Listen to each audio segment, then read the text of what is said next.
It's the Metro on WDET. I'm Robin Vincent. Last week, Michigan gave Enbridge permission to build a new oil tunnel beneath the Straits of Mackinac for its Line 5 pipeline. Line 5 runs 645 miles from Superior, Wisconsin to Sarnia, Ontario, carrying crude and natural gas liquids. Most of it transits Michigan to reach Canada. Enbridge and the state say a concrete tunnel would get the 73-year-old pipeline out of open water, where a rupture could spill into the Straits of Mackinac. But the permit concedes some of what's at stake. Historic and cultural resources will likely be destroyed, the remains of tribal ancestors among them. Enbridge has to file a plan to lessen the damage. For many activists and Indigenous people, that's not enough. The Straits are where the Bay Mills Indian creation story begins. They're also among the most productive fishing grounds for tribes exercising rights under an 1836 treaty. Whitney Grabel is a federal Indian law attorney and president of the Bay Mills Indian community, which has vowed to fight back. President Grabel, welcome to the Metro. Good morning, Robin. How are you? I'm well. Thank you for joining us today. Thank you. I'm very excited to talk about this topic. And President Grabel, I want to note, Enbridge isn't cleared to dig yet. It still needs a federal permit and a state wastewater permit, and the Michigan Supreme Court could rule against the whole project by the end of summer. We'll get to that. But this permit is a significant step forward for the new oil tunnel. So take me to last week when this permit was approved. What was the first thing you thought? I was extremely sad and hurt and angry. The tribes have been a part of this process for years now at this point, almost a decade, sharing our story with the state, with the federal government, what this area means to us, what the real dangers of Line 5 actually are, not only to our people and our treaty rights, but also to fresh drinking water. And so to be so invested in all of those meetings and share your story to only end up not being heard raises the decision to a level of frustration that cannot be explained. It is hearing you and not listening. It is sharing information and not reading it. It is looking at you and not seeing you as a person. And so for me, it was a swirl of emotions and tiredness as well. That's one thing that has really stuck with me is also being tired and knowing that my people and Indigenous people across the country have had to constantly prove themselves and their worth and their value and their teachings and their culture to this country, only to have it ignored again makes one tired. For people who are hearing treaty rights, as you mentioned, and they're picturing a special benefit, what did your nation actually agree to back in 1836? What was given up and what was kept? Bay Mills Indian community ceded to the United States 13 million acres of land and 14 million acres of water for the creation of the state of Michigan. Michigan actually joined the Union in 1837, and so that treaty negotiation was a major pivotal point for the creation of the state as well as for the growth of the United States. But what was preserved in that treaty is very special. They actually set aside language in the treaty that states the usual privileges of occupancy. And that has been interpreted to mean the treaty right to fish, hunt, and gather. But for me and my people, it actually is more like the ability and the privilege and the right to live an Indigenous way of life. There is an elder that I've talked to at great length about treaty rights, and he shared with me the treaty right to fish is not the ability to just go and catch fish. It is to sing with fish and laugh with fish and dance with fish. And it's because we share that relationship with the land and water in all that we do. It is part of our ceremony, it's part of our culture, it's part of our language. And so the usual privileges of occupancy is so much more meaningful. It's really about being able to exist who you are as an Indigenous person here in the Great Lakes. President Grabel, when you talk about being tired, I wonder how tiring it is for you as well to have to explain these things over and over and over again. Got really good at it. That's one of the benefits of it. But it's really important that we share our story and we share our treaty and we share our history and we also share what treaties actually mean. Because I think a lot of people view treaties as something that only exists in a historical context. We think of it as old parchment paper sitting in a museum, but it's actually a perpetual promise. It was an exchange. In exchange for that land and water, we could live out the usual privileges of occupancy. And so when that is being threatened, I often return the question, are you going to return the land and water? Because that's what it was. Are you going to give that back to the tribes if we are not able to live out these usual privileges of occupancy? And when I pose that question, a lot of state actors and federal agencies are taken aback because they don't view treaties in that way. But that is how they are meant to be interpreted, and that is how they are understood. It was an exchange, it was a promise, and those promises are the supreme law of the land here in the United States under the U.S. Constitution.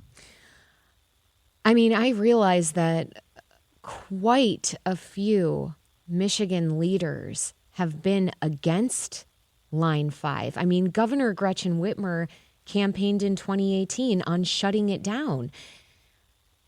But her administration is the one that issued these permits. Have you spoken with the governor? I have. I've spoken with the governor. I've spoken with the state and federal agencies regarding this decision. And what did they tell you?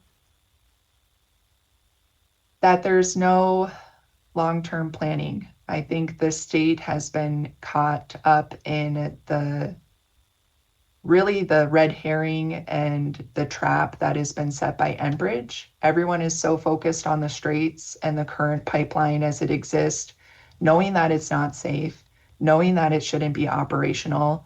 Enbridge touts itself as being environmental protectors by wanting to build the tunnel.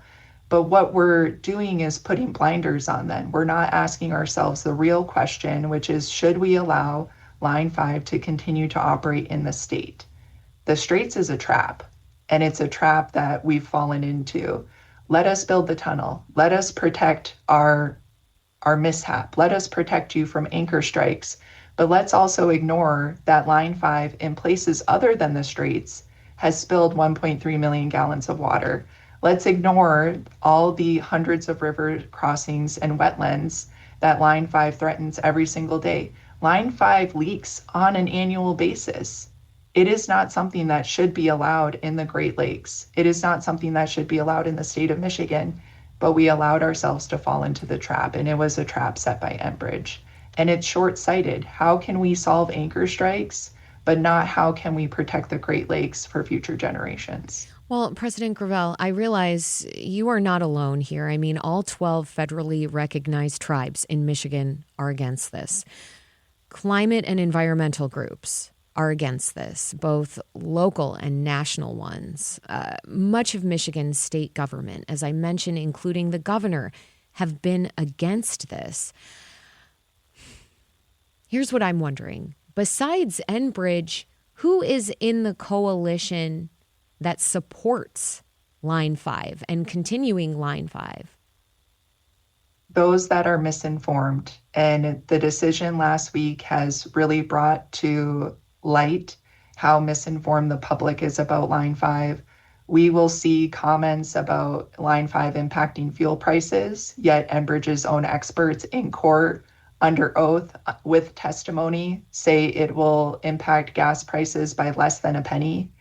We will see folks say that it means we're going to have tankers and fuel trucks, transporting product instead of Line 5, without failing to realize that Enbridge's own other pipeline, Line 78, with just improving its pumping capacity, can make up for the additional product in Line 5. There are safer alternatives that go around the state of Michigan, but we have been lost to a misinformation campaign, one that has been pushed forward by a billion-dollar company that can buy its ads and buy its radio spots and flood you with misinformation. And so it has been a battle against money as much as it has been a battle for climate or for clean water.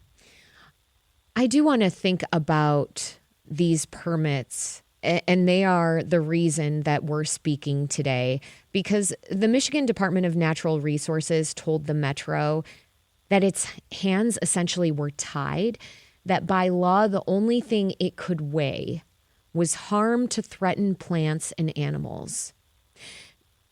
So who in state government was actually empowered to weigh some of the concerns of Indigenous people, not just the environmental ones? I'm thinking about weighing the concerns of burial grounds being disrupted. They were all empowered. What they chose to do was to ignore it and to set tribes aside.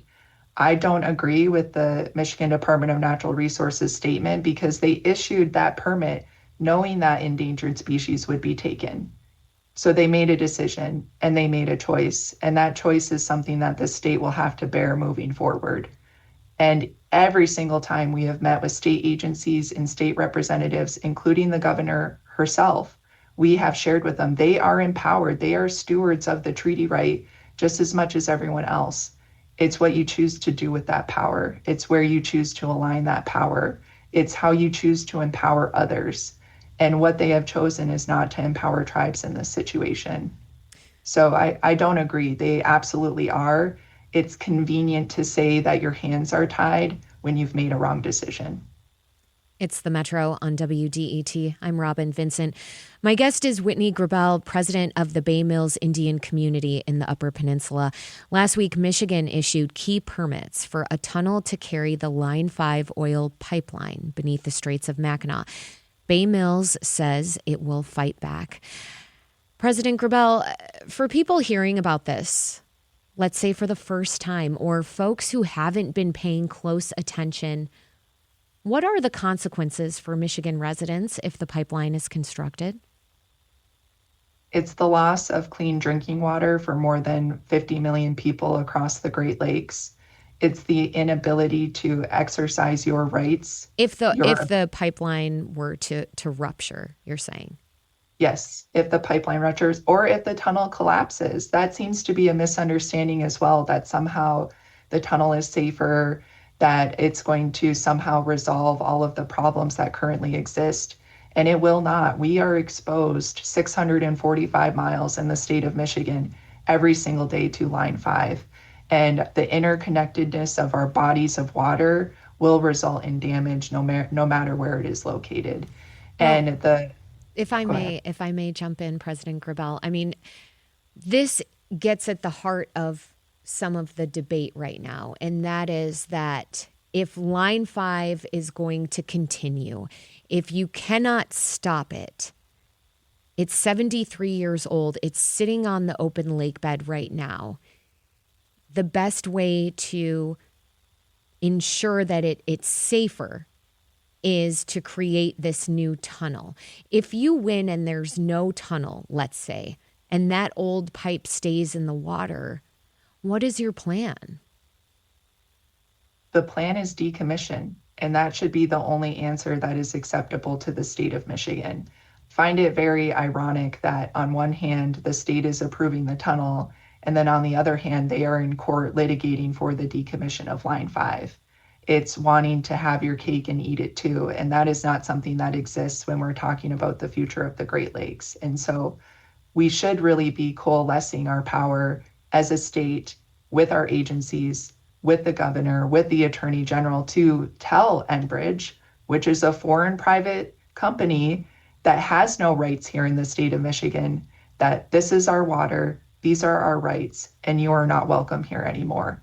And we absolutely have the authority to do that. We're just playing both sides of the same game. Roughly 1 in 5 Upper Peninsula households heat with propane, and Enbridge says Line 5 supplies 65% of it. And opponents say that volume is a quarter of 1% of the pipeline. Who is right here? They're both right, but this is also misinformation at play. I am a propane user, so the propane arguments drive me absolutely bonkers. And what a lot of people seem to forget is that Line 5 shut down before. For nearly 90 days, when it was struck by an anchor the second time, the court ordered that Line 5 must be shut down while safety checks were taken. And nobody noticed. Propane was still delivered, houses were still heated, food was still cooked, homes were still warm. Nobody noticed. And I think that actually speaks more to the necessity of Line 5 than what Enbridge can tell us, because there are other ways to get propane, and it's not tankers, and it's not trucks, and it's not additional lines. What it is that most of the propane is offloaded here in the Upper Peninsula in loading stations near Escanaba. And there's other pipelines that connect to those loading stations. And so the propane comes from another company. And we've actually spoken with propane suppliers, and some of them have diverted their product entirely from Line 5 altogether due to the litigation that is currently happening. And so it's not necessary, and there are other means and better and safer alternatives. Are we missing the forest for the trees here? And what I mean by that is, should the conversation right now, when we're thinking about Line 5, be examining our reliance on fossil fuels and how we break away from that a little bit? I mean, that seems to be at the core of this whole issue also. Absolutely. And I think that's what makes Line 5 such a tremendous battle, but also conversation we need to have with ourselves, because it touches so much. It's climate change, it's clean water, it's energy, it's our reliance on that energy. And, here we are sitting at a decade of this Line 5 problem. 2018 is when the tunnel agreement was signed. There were problems beforehand. 2011 is when the Kalamazoo River oil spill happened. We have had time to make changes around our energy consumption, and we haven't, due to the politics and the money that comes from these corporations. That's not something that we've allowed here in Bay Mills Indian community. I can speak for my own tribal nation. We've taken the steps to move away from fossil fuels. We're building a $17 million solar farm that will offset the energy of the entire tribal government. We've run programs to allow for energy efficiency upgrades, moving people from propane to heat pumps. We've installed solar panels on our buildings to offset our energy consumption. There are real things that governments can do, programs that they can implement that will remove that dependency if they're willing to do it and if they're willing to have those conversations. Oh, President Grabel, you know what this has me thinking about? Yesterday we were talking about wildfires and, the wildfire smoke that has been blowing into Metro Detroit. And, it got me thinking about the indigenous knowledge when it comes to managing wildfires, and that it took the federal government and federal agencies way too long to listen to indigenous people when it comes to managing fires. They are now, and it's helped a lot. But what I'm trying to say right now is, are you afraid it's going to be too late before leaders are listening to indigenous people on their environmental knowledge about this? I do. It's something I have nightmares about far too often. The straits, the rupture, oil, across the lake beds. It keeps me up at night. And I really do believe that we would be in a much better place if we had more Indigenous lawmakers and more Indigenous leaders, because the difference in policy and government is that Indigenous communities and tribal nations were proactive. We have teachings that require us to look ahead, our decisions, how are they impacting the next 7 generations? And so that requires us to solve problems of the future, not just problems of the present. And where our current political climate is that we're solving problems of the past and we're only reactive. Something has to be a problem first before we're willing to fix it. And that lack of foresight and that lack of proactiveness leads us into a constant cycle of crisis. And we cannot plan, and we cannot have strategy, and we cannot have foresight if we're in a constant state of crisis. And so I ask everyone, to step back at some point and not just focus on what's happening now or what happened in the past, but what do you want your future to look like? What do you want your children's future to look like? When you start to put yourself in that frame of mind and make decisions to benefit future generations, it will only lead to a cumulative greater impact for everybody. Whitney Grabel is president of the Bay Mills Indian Community. President Grabel, thank you so much for joining me on the Metro. Jean McGuich, thank you for having me.